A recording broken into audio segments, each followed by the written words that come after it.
y tenemos otro topic que, como decía Fermín al inicio, es pesadilla en la consulta, como es la permeabilidad intestinal. Javier, ¿a quién de vosotros no le ha llegado un paciente en las últimas semanas que no le haya dicho, doctor, me han encontrado un leaky gut syndrome, un intestino permeable? Y claro, yo me gustaría que Javier nos aclarara, como dicen aquí en la serie de Crims, poner un poquito de luz en la oscuridad, a ver qué es eso de la permeabilidad intestinal. Perfecto. Gracias, Miki, Fermín, Agustín, por proponerme un tema tan facilito en el que todos estamos de acuerdo.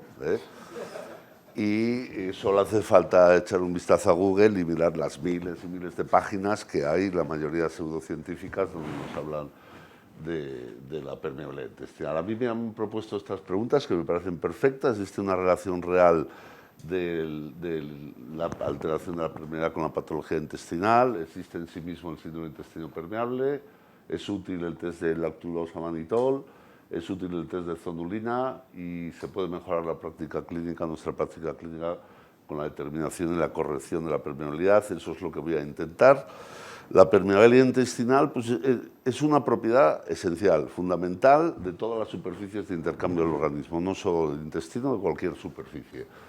Y la función que tiene fundamental es la de seleccionar el paso de moléculas a su través, moléculas de todo tipo, pequeño tamaño, pero también debe de prevenir y regular el acceso de sustancias potencialmente tóxicas o nocivas, ¿no? Por lo tanto, la función más importante de la permeabilidad intestinal es favorecer el reconocimiento de lo propio y de lo ajeno o de lo extraño, porque eso es fundamental y eso es lo que al final, si el intestino sabe manejarlo bien, hará que estemos en homeostasis, en control y no desarrollemos inflamación, y lo contrario sucederá si nuestro intestino no sabe reconocer lo que está en su superficie. Y además tenemos que tener en cuenta que esto todo ocurre en un entorno, que es el eje microbiota cerebro-intestino, que es determinante para entender lo que va a pasar aquí.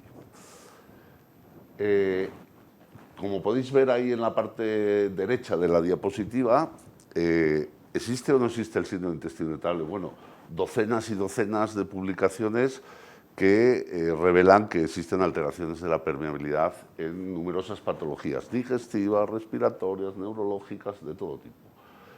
¿Qué es un síndrome? Esto le gusta mucho a Fermín, siempre ir al diccionario, ¿no? Pues un síndrome es un conjunto de síntomas que aparecen de manera característica en una enfermedad o en un proceso patológico. La alteración de la permeabilidad no es definitivamente un síndrome porque no existe un paciente con una diabetes, un paciente con una esclerosis múltiple, un paciente con intestino irritable, tienen sintomatología muy diferente. No hay nada que le podamos atribuir a la alteración de la permeabilidad más allá de lo que pueda ser el procesamiento de los alimentos, intolerancias alimentarias o síntomas relacionadas. Por lo tanto, es totalmente erróneo que existe un síndrome de intestino permeable y además es muy confuso considerar este trastorno de la permeabilidad como un síndrome propio, en mi opinión.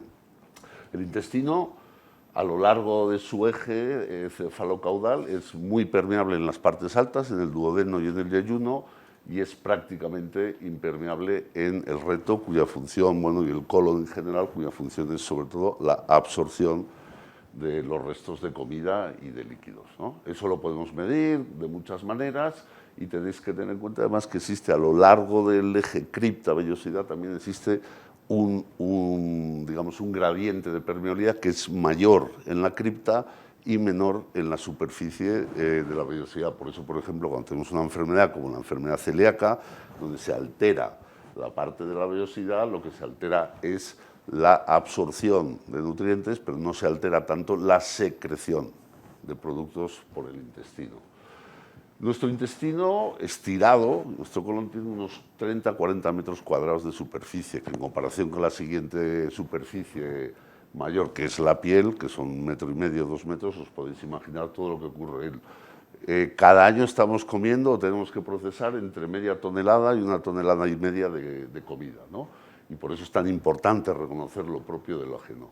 La superficie del intestino está aumentada por vellosidades, por microvellosidades y por los pliegues de Kerckrin, y la mayor parte del transporte ocurre a través de la ruta transcelular, es decir, a partir de la célula. Por ahí puede pasar de todo. Sin embargo, entre las dos células, la ruta paracelular, que solo representa el 10% del transporte, por ahí pasa el agua, el sodio y el potasio y poco más en condiciones normales, ¿vale? La regulación de la permeabilidad paracelular depende fundamentalmente de todas estas estructuras que hay entre las dos células. Una serie de proteínas transmembrana, que son las claudinas, son las ocludinas, son las proteínas YAM, y existen varios niveles, como tenemos aquí las uniones intercelulares, las uniones adherentes, el desmosoma, las uniones GAP, que tienen diferentes estructuras moleculares, pero que al final todas estas estructuras se anclan en el citoplasma de la célula, que a su vez va anclado al esqueleto de actina-miosina, que es lo que hace como una especie de muelle, abre y cierra estas uniones paracelulares para regular el tráfico de sustancias. Como he dicho antes, a través de la ruta paracelular se forma una especie de poros. Estos poros permiten, en el caso de la ruta del poro, el paso de sustancias muy pequeñitas, como he dicho, agua y sodio básicamente, y está regulado fundamentalmente por la interleuquina 13. En cambio, la ruta LIC, o la ruta de fuga, que la podemos traducir así, es una ruta que es un poco más permeable, como podéis ver, hasta 100 Armstrongs, ¿no? Que son, bueno, es una cantidad muy pequeña, para que os hagáis idea. Ahí abajo os he puesto, pues una Escherichia coli mide 5.000 Armstrongs, o un virus puede medir entre 100 y 3.000 Armstrongs. O sea, pocas cosas pueden pasar, pero otras moléculas, como es el mannitol, por ejemplo, pueden pasar casi de manera libremente a través de esta ruta. Esta segunda ruta es muy importante en la enfermedad, por ejemplo, inflamatoria intestinal, porque está regulada por el factor de necrosis tumoral y además por una serie de interacciones con quinasas y otra serie de proteínas. Tened en cuenta, por ejemplo, que según el nivel de alteración, la destrucción o la alteración, por ejemplo, de la relación entre la caderina y catenina, que son de esas proteínas, por ejemplo, es lo que puede favorecer la aparición de metástasis o el paso de metástasis del colon a otros territorios, ¿no? ¿Existe una relación real con la patología intestinal? Bueno, esto es un tema muy difícil, ¿no? Es lo de siempre, el huevo y la gallina, ¿no? ¿Qué es antes o qué es después? Lo que sí sabemos es que existen modelos animales en los cuales la alteración de la permeabilidad precede al desarrollo de alteraciones motoras y alteraciones inflamatorias. Aquí tenéis algunos de estos modelos. Sin embargo, existen otros modelos donde existen también alteraciones de la permeabilidad, pero el sistema inmunológico es capaz de contrarrestarlo de tal manera que no se desarrollan alteraciones de ningún tipo. Lo que sí es seguro es que cuando tienes un trastorno de permeabilidad continuo o recurrente, esto va a favorecer el desarrollo de respuestas inflamatorias, inmunológicas anómalas, que hacen que ese paciente o esa persona en particular sea mucho más susceptible al desarrollo de procesos morbosos a lo largo de su vida.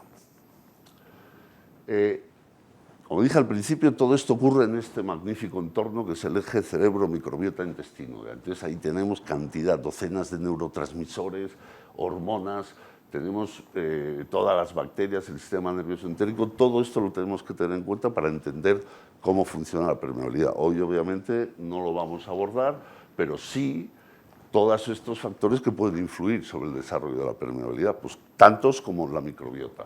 Prácticamente sabemos que las infecciones gastrointestinales, el uso de antibióticos, el estrés, pero también meterte en una sauna o correr una maratón te pueden cambiar la permeabilidad. O sea, quiere decir que probablemente no todos los cambios de permeabilidad tienen que ser necesariamente malos, ¿no? La dieta es definitivamente importante, en el embarazo se produce también un cambio de permeabilidad y eso probablemente en la mayor parte de los casos no conlleva patología. El tabaco, los antiinflamatorios, el alcohol, muchísimos factores. ¿Cómo podemos medir la permeabilidad en la práctica clínica? Bueno, existen muchísimos métodos, pero en la práctica clínica básicamente lo que podemos utilizar son, por un lado, los test de azúcares, lactulosa mannitol, que es el que nos mediría un poco la permeabilidad del intestino delgado, si lo medimos durante 2 horas, ¿no?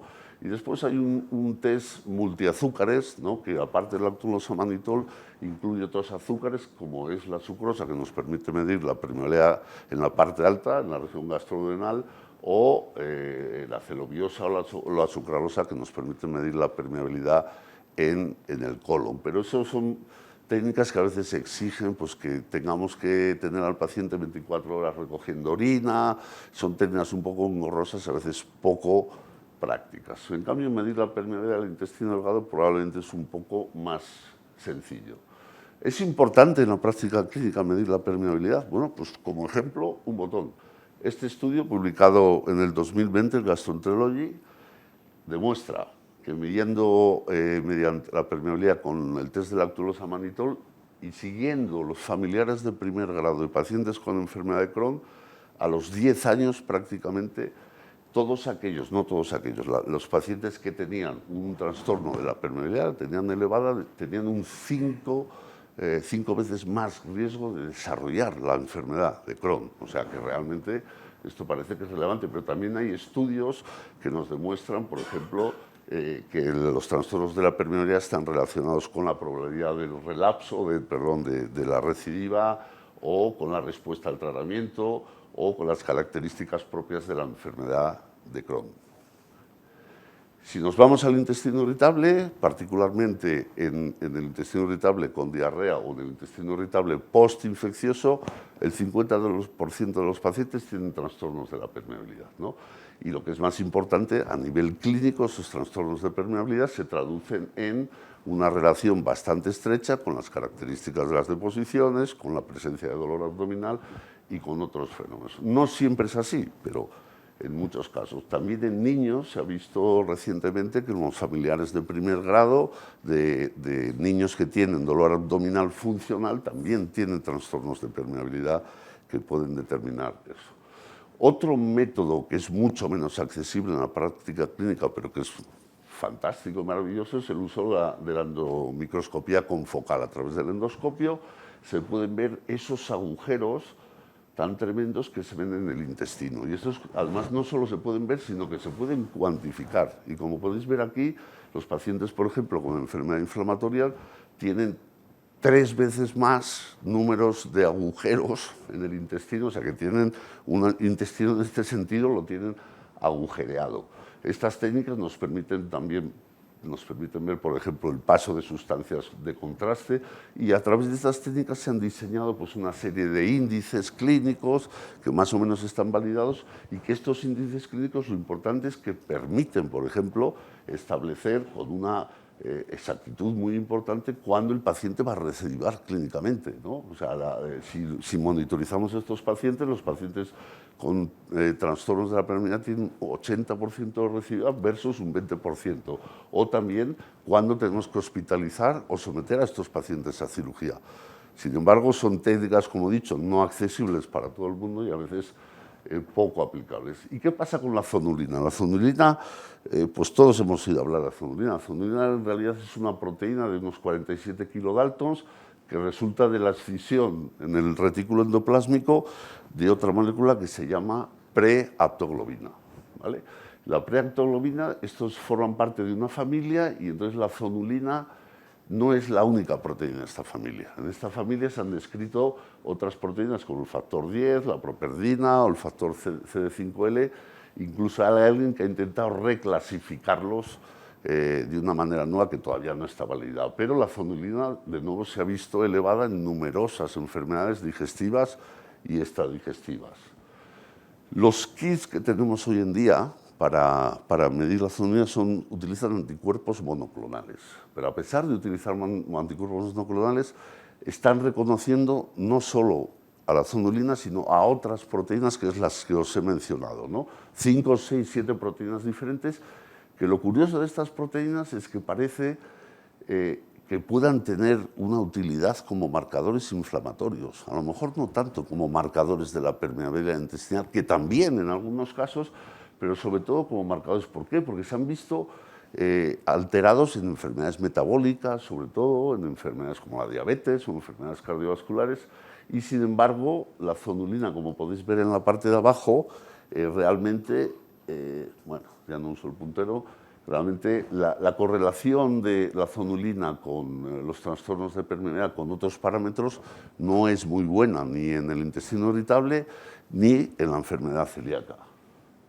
Y sin embargo, como os decía, en enfermedades, por ejemplo, en este estudio se puede ver cómo la zonulina correlaciona muy bien con las alteraciones con la dislipemia, con la hipertensión, con la obesidad y, por ejemplo, con la resistencia a la insulina. Por lo tanto, el planteamiento actual es que a lo mejor puede ser un marcador útil para otros trastornos inflamatorios, metabólicos, y no tanto para la permeabilidad. Sin embargo, hay otras utilidades de la zonulina. Por ejemplo, la zonulina en este estudio publicado en GAT hace 2 años, lo que se ha visto que nos puede ser muy útil para diferenciar qué pacientes, por ejemplo, tienen una sensibilidad al gluten no celíaca. Esto que es tan complejo y que en la práctica clínica tenemos muchas dificultades, pues cuando tienes la zonulina elevada en estos pacientes parece que discrimina muy bien y puede diferenciar estos pacientes de los pacientes que tienen un intestino irritable. Y además podría ser útil también para monitorizar la respuesta cuando decidimos suprimir el gluten en estos pacientes. Lo que se ve es un descenso de la zonulina. Existen otros biomarcadores que se están estudiando, pero bueno, los dos, digamos, quizá más conocidos son, en primer lugar, la Fatty Acid Binding Protein, es una proteína común que se puede utilizar para medir, por ejemplo, en la parte de abajo lo podéis ver, es una molécula que es muy útil para medir la permeabilidad, pero solo cuando hay grandes trastornos de la permeabilidad, por ejemplo, en grandes quemados, o en gente que hace un ejercicio exhaustivo, en estos casos se eleva, pero en condiciones normales, como puede ser el intestino irritable o la enfermedad inflamatoria, normalmente no somos capaces de detectar alteraciones. Otro biomarcador puede ser la proteína de unión al lipopolisacárido. El lipopolisacárido sabéis que forma parte de la pared bacteriana y que en muchos de estos pacientes con trastornos de la permeabilidad está elevado. Existe un kit que nos permite medir esta proteína y que hay estudios, por ejemplo los dos que veis en la parte de arriba, donde se puede ver una buena correlación de esta proteína, de los niveles, para diferenciar, por ejemplo, los pacientes cirróticos que están compensados o descompensados o pacientes cirróticos que tienen mal pronóstico, porque tienen alteraciones complicadas. Y finalmente os he puesto este caso, que es muy interesante, que es un estudio muy reciente, donde mediante la combinación de diferentes marcadores, como es la zonulina, el FAB o la LPS y la claudina 5, que es un marcador de la barrera hematoencefálica, que también puede estar alterada en muchos pacientes, realmente tiene un área debajo de la curva del 95%, o sea que esto es para diagnosticar la depresión mayor en adolescentes, o sea, ya veremos por dónde vamos a ir en los próximos años. Finalmente, debemos corregir los trastornos de permeabilidad. ¿Cómo lo podemos hacer? Bueno, pues efectivamente la mejor manera de corregir los trastornos es, de las que disponemos ahora, la nutrición. El aportar todo este tipo de sustancias que sabemos que tienen carácter prebiótico y que tienen capacidad de regular la barrera intestinal, como son los ácidos grasos de cadena corta, los polifenoles y, por ejemplo, otros compuestos derivados que aquí podéis ver en este listado. Hay cientos y cientos y cientos de papeles, la mayoría estudios preclínicos hechos con sustancias como la cúrcuma, de la que todos hemos oído hablar, o como la quercetina, la berberina y todas estas sustancias que veis aquí, nutracéuticos en definitiva, que son sustancias que de alguna manera han demostrado su capacidad preclínica para regular los trastornos de permeabilidad y que en la práctica clínica podemos utilizar con toda tranquilidad porque en la mayoría de todos los casos son productos seguros. Este es de los pocos estudios que hay en la práctica clínica, en el GAT, un estudio que fue conflictivo, pero bueno, que tiene unos datos muy llamativos. Utilizando la glutamina en dosis de 10 gramos al día, se podía revertir los trastornos de permeabilidad medidos por el cociente de lactulosa mannitol y también las manifestaciones clínicas, ¿no? Pero también hay otros estudios de nutrición, combinando glutamina, cisteína o combinando la glutamina con el suero de leche, que también son capaces de reducir la permeabilidad intestinal. Y aquí tenéis, pues, bueno, un conjunto de fármacos que tienen una gran capacidad para regular la permeabilidad. Entre ellos, los más importantes, los anti-TNF. Los anti-TNF se utilizan, como sabéis, y todos estos biológicos en la enfermedad inflamatoria, pero muchas otras enfermedades de carácter autoinmune, y una de las grandes propiedades que tienen y que no muchos médicos saben es regular de forma dramática la permeabilidad intestinal. Cuando damos un anti-TNF estamos regulando la vía esa de fuga y eso puede ser un mecanismo muy relevante para parar también el proceso inflamatorio.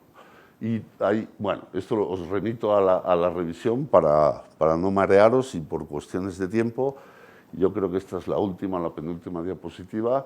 Simplemente dejarosla caer. Esto es un estudio muy reciente donde se hace la regulación del vago a través de una estimulación craneal transcutánea y eso permite también regular los trastornos de permeabilidad y el dolor abdominal en pacientes con síndrome de intestino irritable, por ejemplo.